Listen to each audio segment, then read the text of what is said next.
two-way street. We'll feed off of them and they'll feed off of us, and it's our job. We got to hold up our end of the bargain. That's what we plan to do. Yeah, I agree 100%. And there have been years where, kind of everybody's humming, and I think that's what we're all hoping for, really to make this area a hotbed of football, both college and professional, and have every show be something that people want to see. And thankfully, or not so greatly, we play at all times of day and night, so could be able to catch all three of us in any given weekend. So from Thursday to Saturday night, late Saturday night. So but that's the thing, is to have a really exciting area of football that people want to come watch. I think for us, we've been pretty aggressive in trying to reach out to the community. We have this incredible alumni base that's been somewhat disengaged, in my opinion. And so we've been aggressive in social media effort, aggressive in kind of community outreach in some different ways that I think, plays to what our institution is. I agree with both these guys in that you got to create an environment, both with the product you're putting on the field and with the environment of the game day experience for people to be excited about coming out to. So it's a challenge on multiple levels with all those different pro franchises and great college programs, but trying to find your niche in that space. There's plenty of population to appeal to.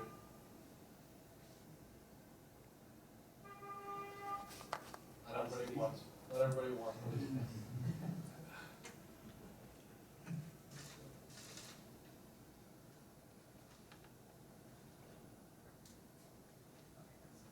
Hi, I'm Ann Cook. I'm with the Ultimate Sports Guide magazine, and I'm just curious, which one of your teams is going to win this year and why? Who's going to actually take it off? I want to know. You have your projections? I mean, you must be thinking about that, right? Well, who's your toughest competitors? That's what I have. Who are your toughest competitors? The next one.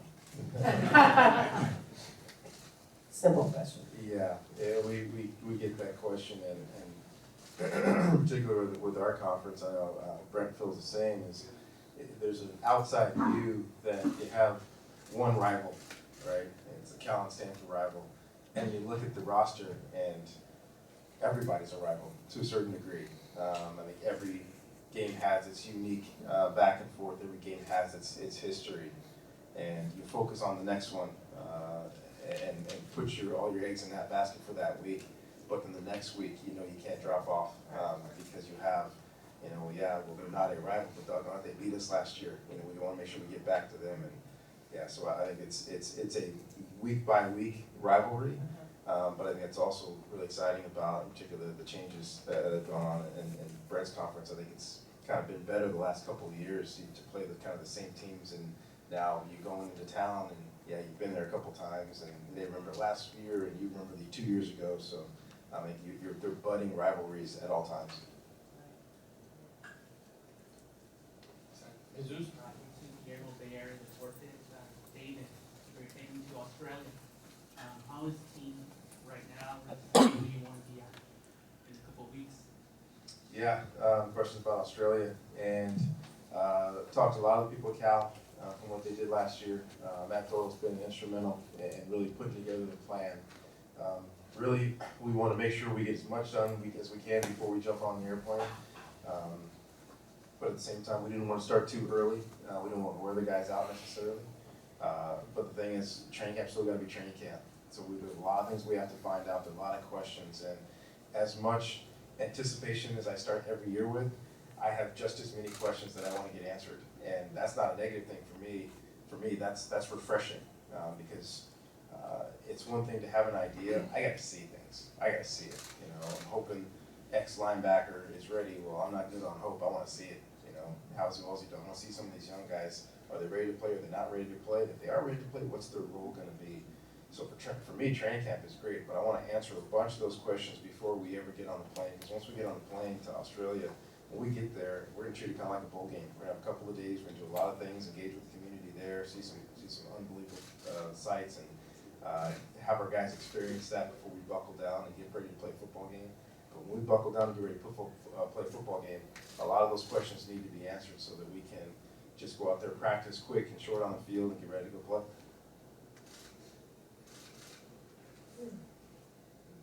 John? I was hoping all three of you could address the early signing date in terms of how it's gonna affect what you do during the season, in terms of getting your coaches out, your own time management, watching film, getting ready for that date.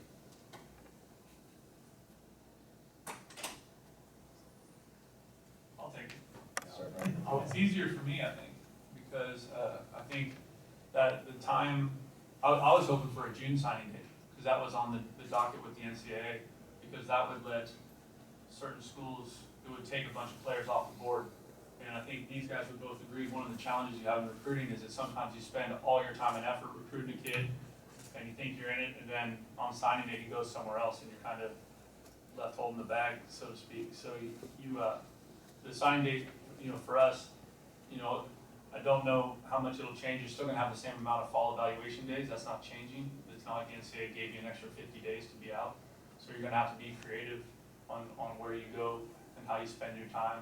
I think the way college recruiting's gone the last few years, and I don't know if these guys feel the same, but it's accelerated, I think, a year and a half maybe, or maybe 12 months to 18 months from what it was when at least when I first started coaching. We're all about the same age, although Justin's a lot better looking than me.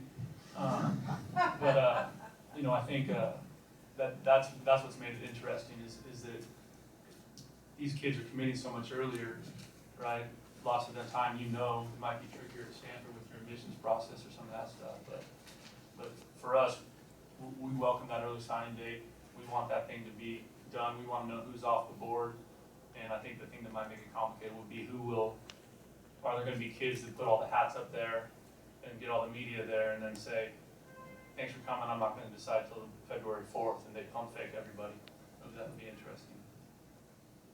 Yeah, for us, and Brent alluded to it, we have a separate academic component to ours where a lot of times we're waiting on that last SAT score that's not going to come until after that December date or first semester grades, etc.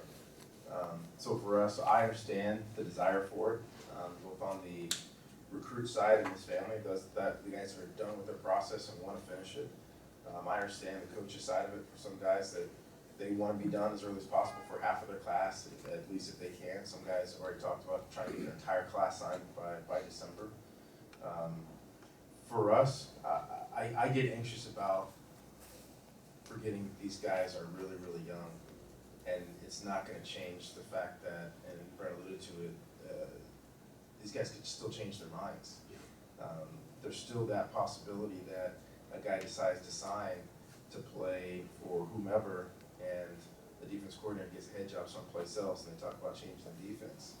And now between December and February, the kid says, I don't want to play in that other defense. I want to follow that guy. So what's going to happen then? We're not going to force a kid to go to school where he doesn't want to go to school. So he's going to appeal to the NCAA, and he's going to get out of that commitment. So that's what, for me, I get nervous about forcing these guys to do something, or them being willing participants and being excited to do it, and then still being 17 and saying, you know what, I changed my mind. So I think that's a dangerous thing for me anyway. But for us now, it's not going to completely change what we do. We're going to do what we do. There are going to be guys that want to go to Stanford. They're going to have to bypass that first signing date and wait till they get their admittance. There are going to be some guys that are going to be pressured by other universities to sign early, and they're going to have to make a tough call, particularly if they haven't heard from us about their admissions. So there's going to be a lot of dancing, I believe, this year coming up. And I'm curious to see how it goes. And I'm curious to see how many guys, once the things start changing late December and January, how many of these guys want to renege on that letter of intent. So I think it's a potential, I wouldn't say catastrophic, but there may be a few instances to where it's not going to be in the young man's best interest to sign, but we'll see how it goes. Yeah, to echo what both coaches said, I think, personally, I think the idea of it is good. It is accountability on the recruiting side and the universities that are offering all these scholarships. Are they truly offered, and are you truly committed? And that part of it, I think there's good in that. I know for us, I like the idea. We would have to know academically where that prospect or potential signee sits. I think there are a lot of unknowns on how many people are truly going to gonna sign. And I don't think any of us are gonna know until that time gets here. So again, there's a lot of questions to be answered, and I think we'll see, each university will be a little unique to itself on how they feel about it because of whether it's academics or the recruiting base or whatever it may be. But again, I like the idea. There's some guys that are gonna wanna come to Cal and they know that, but again, coaching changes and systematic changes and academic requirements. There's just a lot of questions to be answered yet. So we will see. I mean, time will tell, and we'll find out more this December. How do you guys handle social media, and how do you monitor your players' social media accounts and your potential recruits?